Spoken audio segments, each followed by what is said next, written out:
No vídeo de hoje, a gente vai falar um pouquinho sobre os problemas de regulamentar cannabis sem estudar antes o mercado.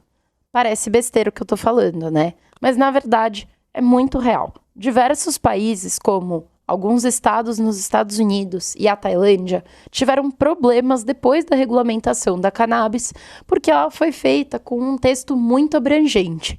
E vocês vão ver aqui a importância do texto, porque dependendo de como a lei é escrita, ela permite mais ou menos coisas. E quando ela permite coisas demais, às vezes elas podem sair do controle.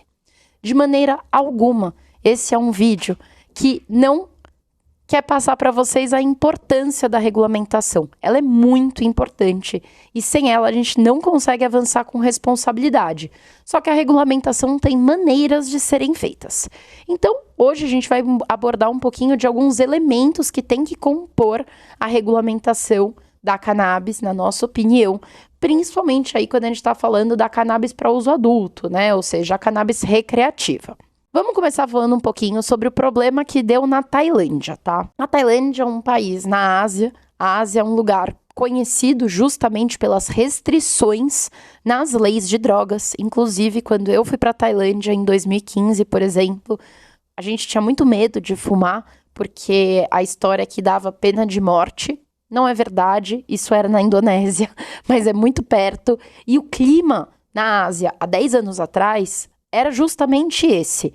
Maconha e outras drogas é pena de morte. E tem filme sobre isso, Expresso Oriente, tantos outros, que mostram justamente esses pontos dessa lei de drogas super restrita da região asiática. Mas a Tailândia ela quis dar um passo bastante progressista e bastante importante. Isso porque na Tailândia o consumo de maconha é muito alto. Há 10 anos atrás, ou hoje, isso não mudou. E lá era completamente proibido. Só que muitas vezes proibir completamente algo é pior do que permitir com restrições. Então esse foi o movimento que a Tailândia tentou fazer, tá, alguns anos atrás. E é um movimento muito positivo, se você for pensar, porque ao invés de proibir a todos os custos, vamos permitir com regras. Qual que foi o problema aí que aconteceu na Tailândia, tá? As regras não estavam muito claras. Então, em coisa de um ano, surgiram mais de 10 mil estabelecimentos que vendiam produtos à base de maconha na Tailândia. A Tailândia é muito conhecida pelo turismo, né? Então, o que acabou acontecendo? É impossível você fiscalizar 10 mil estabelecimentos com qualidade. Então, os estabelecimentos passaram a não ter fiscalização. Quando não tem fiscalização, as pessoas começam a fazer coisa errada. Então, se tinha um limite de THC, as lojas passaram a ultrapassar esse limite. Afinal de contas, o lucro era melhor do que a multa que você tinha que pagar. Teoricamente, não era para poder vender para turista no começo. E, rapidamente, isso teve que ser alterado, porque começou a haver turismo canábico na Tailândia, um país já conhecido pelo seu turismo e, sendo super transparente aqui, nem todo turismo na Tailândia é legal. Afinal de contas, Phuket é um dos lugares com maior exploração sexual do mundo, por exemplo. Então, a Tailândia começou a ter algumas características que o governo passou a ver nos últimos anos com maus olhos, ou seja, características que tornavam o turismo que estava acontecendo lá algo que eles não queriam apoiar e não queriam que fosse pelo que eles fossem conhecidos, né? Esse acabou sendo o que aconteceu aí na Tailândia. Vários estabelecimentos foram fechados, começou a dar vários problemas de saúde pública, problema com o turista, problema com locais, por exemplo, que consumiam produtos que tinham uma quantidade de THC muito elevada e eventualmente se sentiam mal. E aí as regras foram ultrapassando todos os limites. Propaganda ilimitada, falta de informação na rotulagem e muito mais. E isso não é muito diferente do que o que acabou acontecendo nos Estados Unidos. Maria, mas nem todo lugar dos Estados Unidos é legalizado. Não mesmo. Um outro ponto importante para a gente falar da Tailândia aqui, gente, é que a falta de fiscalização fez com que vários estabelecimentos se sentissem confortáveis para vender produtos de maconha, principalmente com alta concentração de THC, é o problema, para menores de idade. Eu vou citar meu amigo Siddhartha Ribeiro aqui, que é muito mais inteligente do que eu, e que ele explica, tintim por tintim, por que até os 21 anos o consumo elevado de maconha, ou seja, ninguém aqui tá falando de experimentar um baseado, tá? A gente tá falando de fumar todo dia, fumar coisa forte. É ruim para quem tem menos de 21 anos, porque você pode prejudicar o desenvolvimento do seu cérebro, tá? Depois dos 21 anos, e quanto mais velho você for, maconha faz bem, ele ajuda você a não decair, tá? As suas atividades cerebrais. Então, ninguém aqui tá falando que maconha faz mal, mas tem hora, tem data, tá? Tem idade correta para fazer o uso. E bom, isso é muito similar ao que acabou acontecendo em alguns estados dos Estados Unidos, tá? Tem estados com leis maravilhosas e que tem muita coisa pra gente tirar. Mas tem muito estado, como a Califórnia, por exemplo, que não tem limite de quantidade de THC nos produtos. E, gente, isso aqui não é contra o THC, pelo amor de Deus, o THC é maravilhoso, medicinal, inclusive, só que tem dose recomendada, não tem necessidade de um produto ter 99% de THC. Isso porque o THC em altas doses, ele pode ser intoxicante. Tem muita gente que vai parar no hospital com o uso de produtos com altas concentrações de THC. Mas eu já falo um pouquinho das consequências de uma legalização mal feita, tá? O que aconteceu em alguns estados dos Estados Unidos? Bom, teve estado que fez a regulamentação sem pensar na reparação histórica. Então, se aqui a gente descriminalizou e já teve que fazer mutirão para revisar a prisão por posse de maconha, imagina um estado legalizado, que agora você pode fumar maconha na rua, mas você tem uma pessoa que você conhece que foi presa por 5 gramas e segue sendo presa. Então, a reparação, ela é muito mais do que só soltar presos, tá? Muito mais, só que começa por aí, e aí o ideal é que tenham políticas públicas que justamente favoreçam a população que foi prejudicada, principalmente pela guerra às drogas, tá? Teve estado nos Estados Unidos que não colocou um limite de idade adequada. Teve estado que colocou, por exemplo, não colocou lei para trânsito. E eu sei que você que tá aí na sua casa tá pensando que você dirige super bem fumando um baseado. Eu sei que você tá pensando isso. Mas vem aqui comigo, tá? E se você cometeu um acidente? Ou e se alguém que estava fumando um baseado cometeu um acidente com alguém da sua família? Você jura que você não vai pensar que esse baseado pode ter interferido? Que seja na hora que a pessoa estava pondo o isqueiro e não estava olhando para a rua e não viu o que causou o acidente. Então, quando a gente fala de política pública, gente, é para todo mundo. E não é porque você aí na sua casa consegue fazer algo que essa tem que ser a política.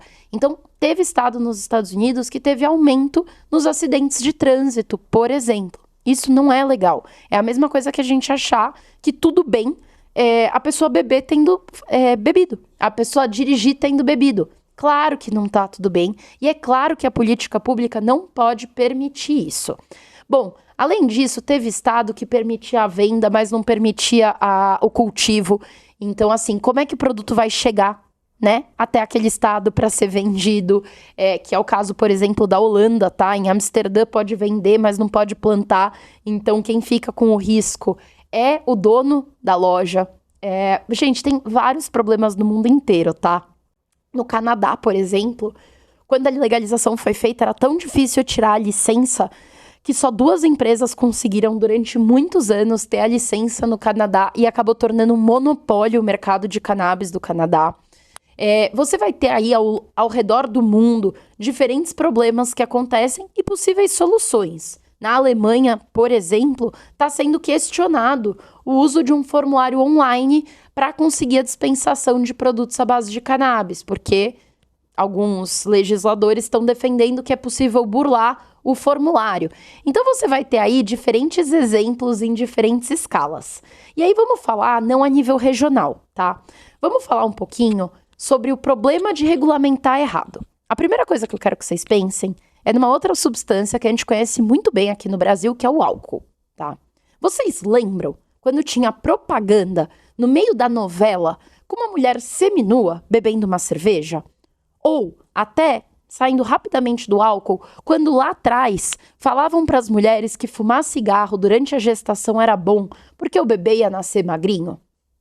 É verdade tudo isso? Não é meme. Tem vídeo na internet. Vocês podem procurar vocês mesmos. Só que, gente, muitas vezes o problema não é a substância. O problema é como é feita a regulamentação. Então, no caso do álcool, por exemplo, a gente tem um dos países com a maior taxa de alcoolismo do mundo. Beber álcool aqui no Brasil é algo completamente normalizado. Nem por isso a regra que existe permite a venda para menores de idade. Por quê? Isso é política pública. E a gente sabe que o álcool interfere também no desenvolvimento, nos estudos, no foco. Então não pode vender álcool para menor. Ai, Maria, mas eu conheço vários que bebem. Não quer dizer que é a lei. Não é porque a lei não permite que você deixa de fazer. Mas a lei tem que fazer algo que é bom para todo mundo. Ela tem que tentar educar a população. Maconha não vai ser diferente, tá? A gente tem que pensar numa idade limite. A gente tem que pensar em quantidade. Hoje em dia, por exemplo, o absinto não pode ser comprado tal qual uma cerveja pode ser comprada. Isso porque o teor de álcool no absinto é muito maior do que o teor de álcool numa cerveja. Então, vai poder vender flor e concentrado do mesmo jeito? De preferência, não. Que nem a gente estava falando um pouquinho ali atrás, quantidades muito altas de THC têm se mostrado problemáticas. Para quem não viu a matéria do Fantástico sobre o Ice, ela é completamente sensacionalista e ela fala pouquíssimas coisas que são sequer verdadeiras. E um dos pontos que ela pouco aborda, mas que seria talvez o único ponto a ser mencionado sobre o Ice, é que essa é uma forma onde é possível ter teores de canabinoides muito maiores, seja do THC ou de qualquer outro, tá? Porque o Ice é um método de extração.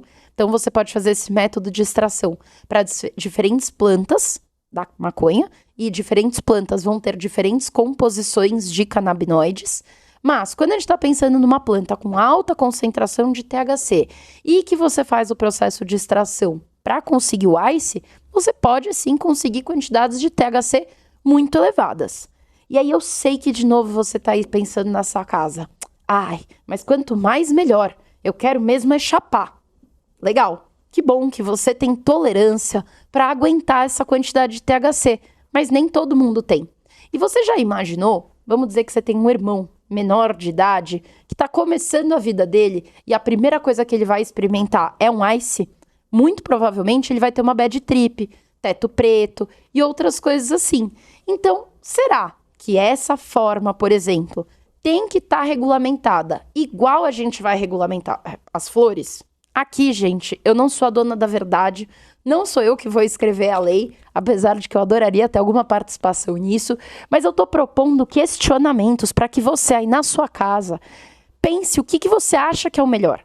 Então, você gostaria de ter começado a sua vida no álcool com absinto? É complicado, porque provavelmente as suas primeiras experiências com álcool teriam sido muito ruins. Você provavelmente teria passado muito mal, dado PT, gorfado, enfim, o que for. Essa é a mesma proposta que a gente está fazendo aqui para maconha, tá, gente? Poder pode tudo. Aqui na CAIA, inclusive, a gente defende que o melhor é sim regulamentar para todas as formas de uso, medicinal, industrial e recreativo. Mas, quando a gente vai pensar no medicinal, por exemplo, a gente tem que pensar em como não deixar esse mercado só na mão das grandes farmacêuticas. Quando a gente vai pensar no recreativo, algumas preocupações que a gente tem são essas que a gente mencionou ao longo do vídeo. E sabe por que isso é importante? Eu tô aqui com um livro, que é o livro da Susan Boyd, que conta a história da proibição da maconha no Canadá. E esse livro foi escrito assim que saiu a regulamentação do Canadá.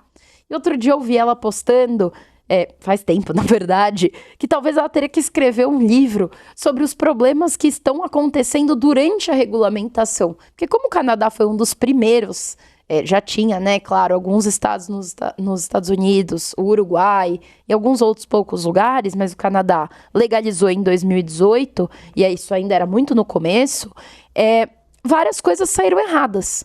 Então, por exemplo, será que a gente que está chegando tantos anos depois de outros países não pode ver o que deu de errado lá fora e tentar fazer diferente aqui no Brasil? Essa é a nossa proposta. A gente acredita que uma regulamentação bem feita joga a favor do tema da cannabis, tá? E por isso que essa é a nossa defesa. Eu espero que você tenha compreendido tudo nesse vídeo, mas eu deixo super aberto aqui para debate. Coloca nos comentários o que você acha que faz sentido e o que não faz. E, de novo, vamos debater. Não existe resposta certa ou errada, então peço que vocês também compartilhem esse vídeo com quem gosta de regulamentação, com quem quer falar sobre esse assunto, acha que vale a pena trazer esse assunto para a mesa. E, claro, se puder, segue a gente aqui, que a gente vai fazer muito mais vídeo como esse. Bom, e se você quer saber como é que tá a atual lei de drogas aqui no Brasil hoje, sem a regulamentação da maconha, a gente vai deixar aqui para vocês o vídeo que a gente conversou com a Gabi Arima, que é justamente uma advogada especializada em lei de drogas, sobre como que tá esse cenário no nosso país.